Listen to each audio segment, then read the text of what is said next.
Hey everyone, Scott Player Popcorn fan here, and as you guys can tell, I want to do something a little bit different for this review. I did just get back from seeing the Wolfman movie with my buddy Sean, aka Cash Vault, and I was thinking, with this kind of nighttime setting, I'd do my Wolfman review like this. I thought this movie was actually pretty decent. I don't think it's like an A grade movie in my opinion. I think it's like more of like a B plus grade for me.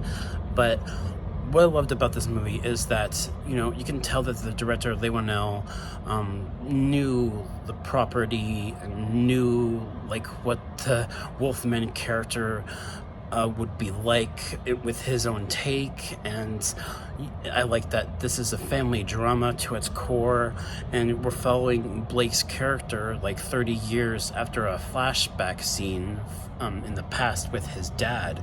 And I think there, when the movie starts, it sets the tone. I like the isolated setting, and then once it jumps into that 30 years, it starts off in San Francisco, which is, the city that I kind of live in, kind of. I'm in the peninsula, but I like that. And also, it goes into Oregon, this isolated area in the middle of the woods is in Oregon, and there's something about that just feels very, natural for a movie like this about a monster character like the Wolfman. And the creature effects for the Wolfman, I thought, were pretty well done.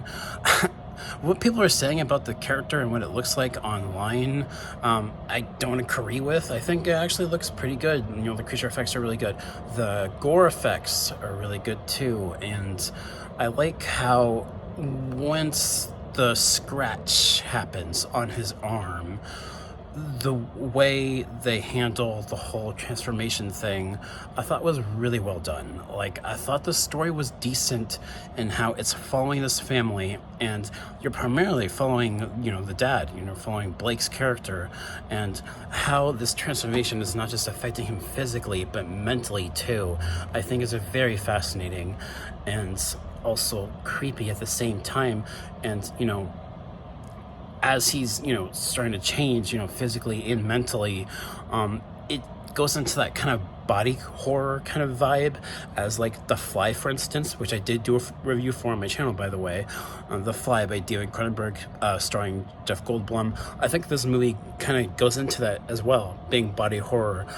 And I really like that aspect of it, and how you see, even from like a visual standpoint, when it goes into his mind, into Blake's mind, once he's changing, the way Leigh Whannell visualizes that and what's going on around him, in front of him, is very fascinating. And the way the lighting is done, the cinematography is done in that kind of mindset within him is very visually interesting, because from his perspective, he's afraid of the people in front of him, and at the same time, the people in front of him are afraid of him. And I think that's very fascinating, the way they do that. And overall, I think also the score was really well done. Leigh Whannell as a director, I have seen quite a few of his other movies. He got his start with the first Saw movie, while also starring in that movie, and also directing a couple of the Insidious movies as well. And the way they handle the cinematography in this, and the score, and the direction was well done. I just do think that they could have done a little bit more with the story. They could have explained things a little bit more, and also the plot was felt safe. It felt very simple in a sense that it just wasn't explained enough. And that's really where my main issue with this movie goes. It's just that the story, it just isn't fully explored, and there are certain things that are addressed in the beginning of the movie that don't get fully addressed as the movie is going on. And that's why I think that this movie, the plot of it just feels a little bit too simple, and why I think that it just holds it back for me of being an A grade movie. So my grade for it is a B plus, And overall, I thought Christopher Abbott was amazing in his role, and I thought the little girl, I thought she was actually really good in her role too, as Ginger, you know, Blake's daughter, and also the supporting lead actress. I thought she was well done. I can't remember her name at the moment, the actress, but I thought she was well portrayed with her character. And that's another thing about her character, because they don't really explain why she's unhappy. I'm guessing it's part of her journalist job, but they don't really explain like why she's so unhappy, and that's another reason why the characters do feel a little bit thin, in my opinion. That's another criticism. But overall, though, this was a very solid film. If you love werewolf movies, I think this is something that you will definitely appreciate for what it is, being sort of like the Fly movie, like I was saying. And yeah, overall, very solid film. I loved it.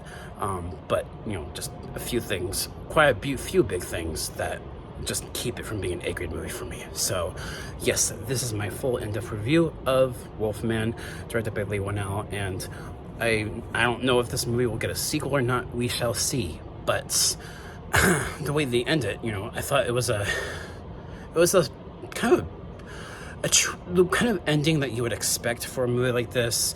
I'm not going to spoil it, but I'm just curious how Leigh Whannell will maybe adapt another Universal monster character down the road. If he does that, we shall see. So thank you guys so much for watching, and I will catch you all next time.